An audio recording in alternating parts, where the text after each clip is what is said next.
مستحيل تشوف في حياتك كلها اكتاف عريضه من غير ما تكون بتعمل تمرين الرفرفه الجانبي، وفي الفيديو بتاع النهارده هشرح لك كل الزوايا بتاعه تمرين الرفرفه الجانبي سواء بالدمبل او حتى بالكيبل. مش هتحتاج في حياتك كلها غير الفيديو ده. ركز معايا كويس وانزل اكتب لي كلمه السر في الكومنتات يا متين يا رب. شجع معايا، يلا بينا. هنقفل ملف الكابلات بتاعتنا النهارده. هقول لك كل الزوايا اللي انت ممكن تشتغلها على الكابلات. اول زاويه ممكن تخشها ان البقره تكون من تحت، تمسك المقبض ده ترجع خطوه لورا بحيث ان ايديك تكون قدام جسمك مش لازقه في جسمك. يعني ما ينفعش اعمل التمرين وانا كده، لا برجع لورا لحد ما ايديا تكون قدام جسمي، ارفع صدري لفوق، ابدا الحركه من هنا، ما ابداهاش وايدي لازقه في جسمي، لا ابدا الحركه من هنا واطلع لحد مستوى الكتف وانزل تاني لحد نفس النقطه بالظبط.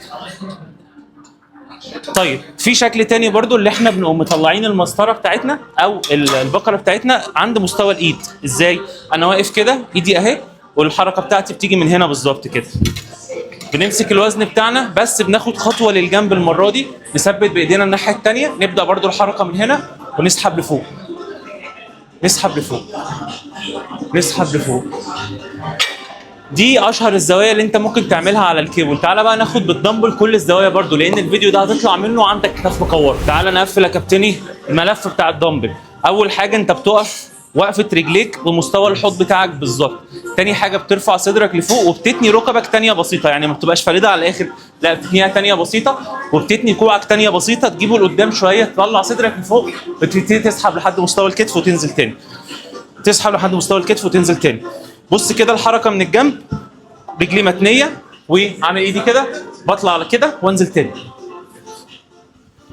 طيب في شكل تاني ممكن اجربه، ممكن اللي انا احط الدمبل بتاعي من قدام واعمل تانيه في ايدي واعمل كده.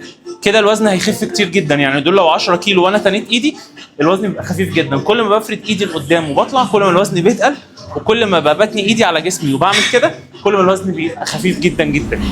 لو تاخد بالك يا كابتني كل التمارين اللي احنا عملناها دي كان ممكن جسمك يساعدك، لكن انا عايز اديك اخر زاويه في فيديو النهارده، اللي انت هتجيب الدكه وتقعد على الحرف بالظبط، ما تقعدش جوه، تقعد على الحرف بالظبط.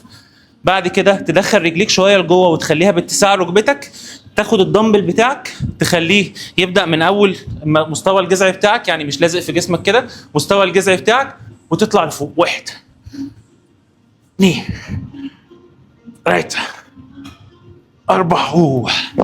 كده انت عزلت جسمك كله وخليت بس الكتف الجانبي هو اللي يشتغل. تاخد كام زاويه من دول في الاسبوع؟ خد لك 2 تكون مستريح فيهم وتقدر تشيل فيهم اوزان، لان هم دول احسن 2 في الاشكال كلها. تركيبتنا الجسمانيه مختلفه، فكل واحد فينا ممكن يكون فيه تمرين ينفع معاه والعكس صحيح. انا كوتش احمد عجلان، بعمل لك فيديوهات عن التغذيه وعن التمرين. لاول مره تشوفني اعمل مشتركه دلوقتي، واعمل شير لصاحبك عشان هو كمان يستفيد. ولو عايز اي حاجه عن بقاء